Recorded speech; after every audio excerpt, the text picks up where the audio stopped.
Hey guys, there's a present from Angry Male Feline to me. He bought this chess set for me, and it's not a normal chess set.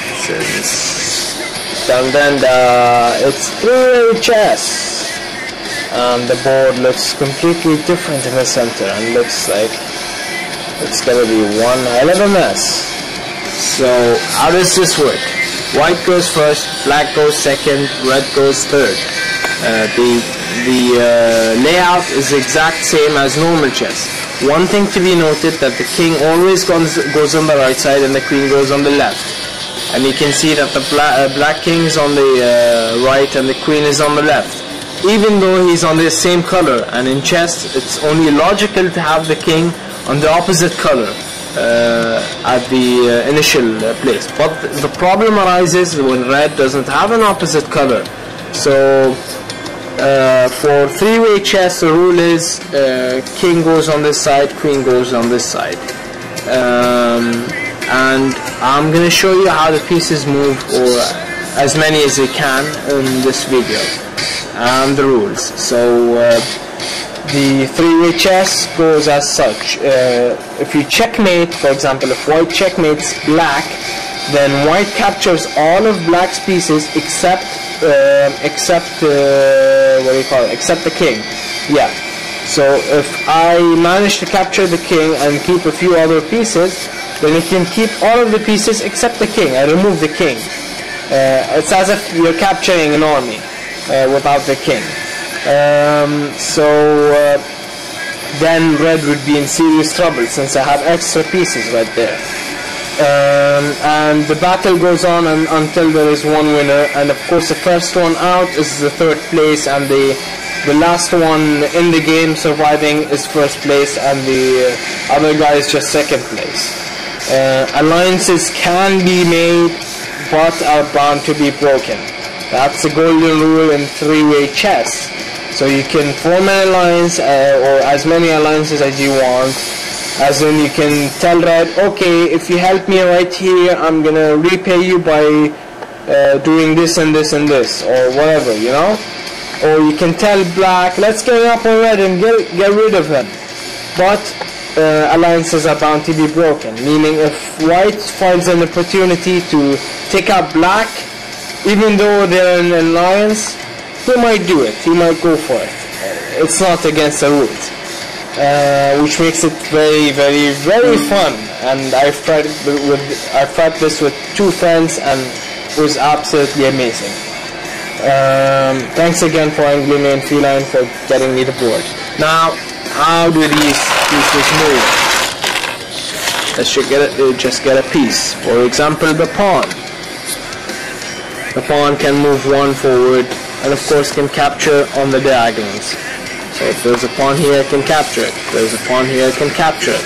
Now, if I'm on the start and I move like this, and for example black was here, I decided to move like this. What's going on here? Can I capture him? Can I not capture him? Let's go back to basic chess. Can I capture this? This is the exact same of this. Since they are on opposite colors and they're facing each other. So this and this will not capture each other. If this and this were here, I can capture it. This can be captured by this, for example, and vice versa. Same here. Believe it or not, I can capture this. Okay?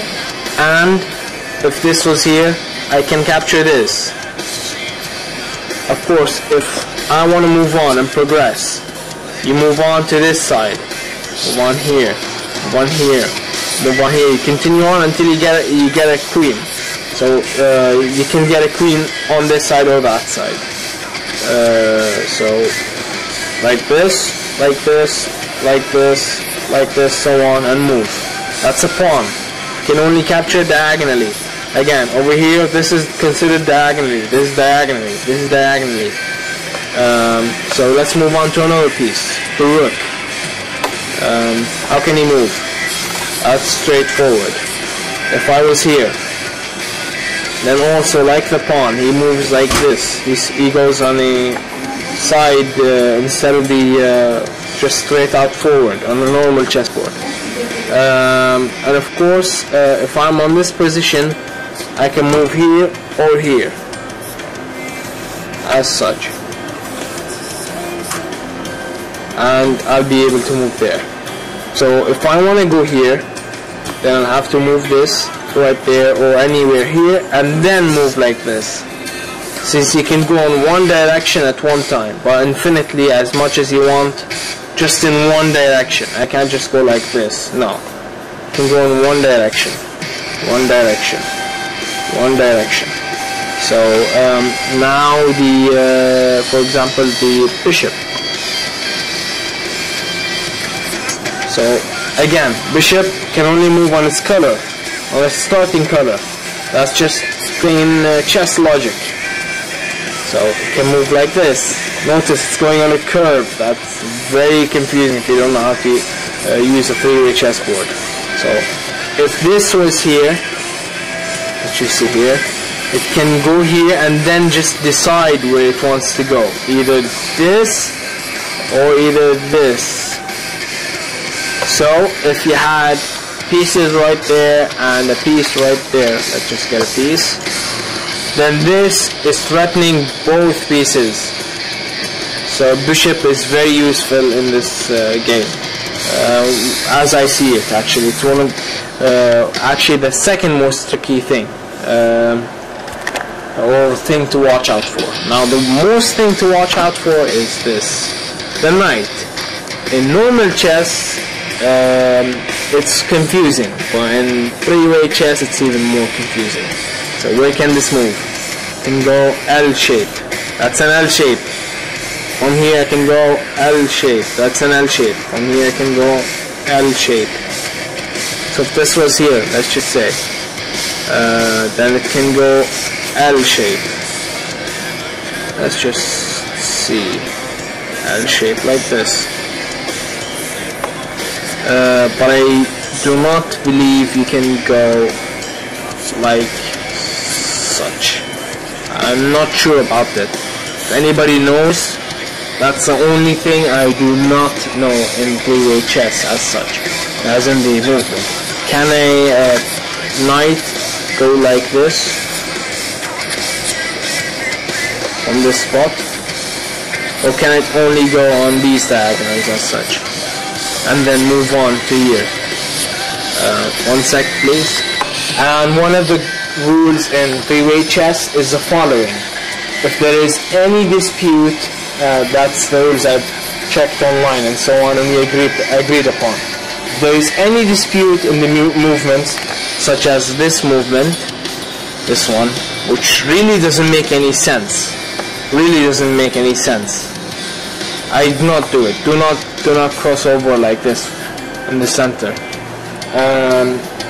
If there is any dispute over a movement as such, then a vote is casted and the majority wins. So if 1 out of 3 says it's allowed, then it's not allowed. If 2 out of 3 say it's allowed, then it's allowed. So the majority casts a vote over such a thing. Since it's not very developed as such, three-way chess, or I haven't seen developed or strict rules. Though I suggest not moving through the center as such, as we said. Do not move like this. Do not try and, no moving like this as such, or anyway from there. It's very confusing. Just stick to the normal diagonals here, for example this, and then from here you can progress to there, instead of going right there or something like that, through the middle. Anyways, if you have any responses to this, or as such, or you have a conclusion or a set of rules or anything, especially for the knight, in the center of course, which is the most confusing place, then go ahead and post it.